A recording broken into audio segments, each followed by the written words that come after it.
Bonjour, aujourd'hui nous allons parler des échos anormaux dans les cavités droites. Alors c'est un sujet que je voulais voir traité. Christine était un peu dubitative. Moi j'avais vu quelques-unes de ces images qu'elle m'avait montrées en catimini et je trouvais qu'elles étaient exceptionnelles. Finalement elle a accepté, donc nous allons en parler. Au niveau des échos anormaux des cavités droites, il y a tout d'abord les échos anormaux au niveau du ventricule droit. Alors quels sont les échos qui peuvent nous faire des erreurs diagnostiques? Beaucoup de choses dans les cavités droites, hein. Et tu as raison d'insister sur ce qui peut être une erreur diagnostique, en particulier lorsqu'on prend la bandelette modératrice, cette structure très spécifique du ventricule droit, qui a la particularité de doubler la face droite du septum et qui souvent est incluse dans la mesure du septum et donc va majorer et faire porter à tort le diagnostic d'hypertrophie septale asymétrique. Et quand on porte ce diagnostic, c'est un diagnostic lourd en termes pronostiques et surtout individuellement pour chaque patient. Ça lui interdit beaucoup de choses dans la vie, hein, comme vous le savez.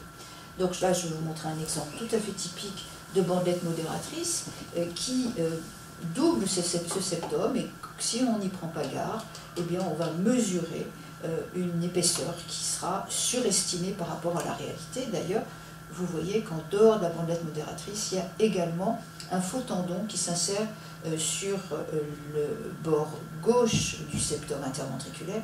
Là, donc on a deux raisons de majorer artificiellement la mesure du septum interventriculaire. Donc il faut vraiment être très vigilant avant d'affirmer ce diagnostic, d'être sûr qu'il n'y a pas un bout de myocarde qu'on prend en trop et qui appartient en fait au ventricule droit. Autre aspect, finalement je suis très gêné, moi, comment je fais le diagnostic en échographie, comment je fais la différence entre un réseau de Chiari et une valve de Stachy?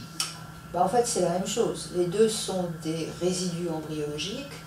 L'un, en l'occurrence, le Chiari, est une espèce de toile perforée qui va traverser l'oreillette droite qui souvent s'insère sur le versant droit du septum interauriculaire. Et le Stachy, c'est plus un filament qu'une toile perforée. Le meilleur moyen d'en faire le diagnostic et de le différencier d'un thrombus, c'est son aspect échographique qui est très filamenteux, très mobile, très fin, et son insertion. Et l'insertion, on va la retrouver par une incidence sous-costale. Donc je vais vous montrer, voilà la boucle, la vidéo, qui vous montre une coupe par voie sous-costale transverse, où vous avez l'abouchement de la veine cave inférieure, la tricuspide, le tronc de l'artère pulmonaire qui s'entoure autour de l'aorte avec la bifurcation des deux AP, l'oreillette gauche, l'oreillette droite, et vous voyez que dans l'oreillette droite, eh bien, il y a ce filament qui est une eustachies et dont la base d'insertion est bien au pied de la veine cave inférieure au niveau de son abouchement dans l'oreillette droite. Donc la solution, c'est de passer par voie sous-costale. Autre sujet, est-il nécessaire de réaliser une ETO pour faire le diagnostic de PFO? Non, si c'est le diagnostic de PFO, après un accident de plongée par exemple, en dehors de la recherche d'une autre cause, c'est-à-dire un thrombus de l'auricule, une aorte thoracique pathologique, eh bien l'écho transthoracique est bien suffisant. Pourquoi? Parce que les incidences apicales sont généralement de bonne qualité, et deuxièmement et surtout parce que le patient va être actif dans les manœuvres de provocation. Quand il y a un shunt spontané droit-gauche, il n'y a pas de souci, mais quand il faut provoquer ce shunt par la manœuvre de Valsalva, eh bien à ce moment-là, effectivement, le malade conscient sera plus contributif pour cette épreuve de contraste. Tu as d'ailleurs une image à nous montrer. Voilà, alors vous avez la séquence ici d'un contraste. Vous pouvez voir tout d'abord l'opacification des cavités droites, et puis dans la séquence suivante, vous avez un passage très précoce du contraste en droite-gauche au niveau de la cloison interauriculaire, puis progressivement vous allez avoir une opacification de l'ensemble des cavités gauches jusqu'à obtenir à la fin quasiment une angiographie des 4 cavités cardiaques. C'est important de regarder le passage parce que vous pouvez avoir, et le timing d'ailleurs, parce que vous pouvez avoir des shunts intrapulmonaires avec un contraste qui apparaît tardivement dans l'oreillette gauche via les veines pulmonaires. Et naturellement, ça, c'est pas un PFO. À noter également, j'avais oublié, c'est important de vérifier que ce PFO s'associe ou pas à un anévrisme du septum interauriculaire, dont on sait que l'association anévrisme plus PFO est un marqueur de risque dans le cadre d'embolie systémique. Est-ce qu'il n'y a pas un intérêt encore un peu plus important actuellement de diagnostiquer le PFO? Bien sûr, vous savez que depuis une dizaine d'années, on est dans la polémique par rapport à est-ce que ça existe, est-ce que ça n'existe pas, ce concept d'embolie paradoxale, et surtout qu'est-ce qu'il faut en faire. Est-ce qu'il faut fermer, et on sait que c'est facile à fermer avec des petites ombrelles, ou est-ce qu'il n'y a aucun rapport et que, vu la fréquence des PFO chez le sujet normal, est-ce qu'il faut vraiment aller fermer ces petits trous? Et là, enfin, on a 3 études qui sont tout à fait convaincantes, dont l'une qui a été orchestrée par M. Mass, neurologue, qui semble prouver vraiment, ces 3 papiers, qu'il y a intérêt chez un patient, d'autant qu'il est jeune, qui a fait un AVC ou un accident embolique périphérique, d'aller fermer ses PFO. On a un bénéfice par rapport à un traitement aux antiagrégants ou à l'aspirine seule. Tu parles d'embolie. Ça existe, l'embolie paradoxale?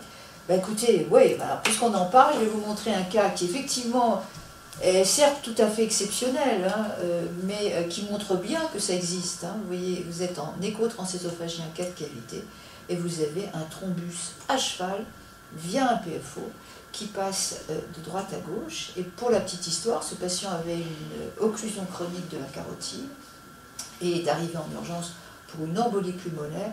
Quelle a été notre surprise que de voir ces images, certes exceptionnelles, mais qui prouvent bien que l'embolie paradoxale existe.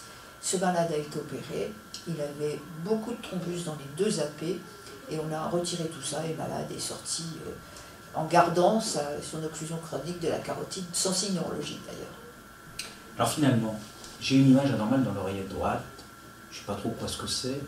Tu as un truc, tu as quelque chose pour arriver à avancer dans le diagnostic, comment je peux m'en sortir? J'entends en échographie transthoracique. Bien sûr, je vais vous montrer un exemple. Ici, vous avez l'image d'un écho tout à fait anormal dans l'oreillette droite. Vous voyez, on ne sait pas trop bien d'où ça vient. Cette image, elle est dense, elle n'est pas du tout filiforme comme une eustachienne, ou même mobile comme pourrait l'être un thrombus serpentin. Bien, la solution, c'est le sous-costal. Et si on regarde le sous-costal chez ce même patient, on découvre qu'il y a une occlusion complète de sa veine cave inférieure, et c'était en l'occurrence une tumeur rénale avec une extension via la veine cave inférieure jusque dans l'oreillette droite. Vous voyez qu'elle est quasiment occluse, cette veine cave inférieure, avec un petit flux de couleur au niveau des veines sus-hépatiques. Donc le sous-costal, c'est vraiment une incidence majeure quand on veut analyser les cavités droites et ce qu'il y a dedans.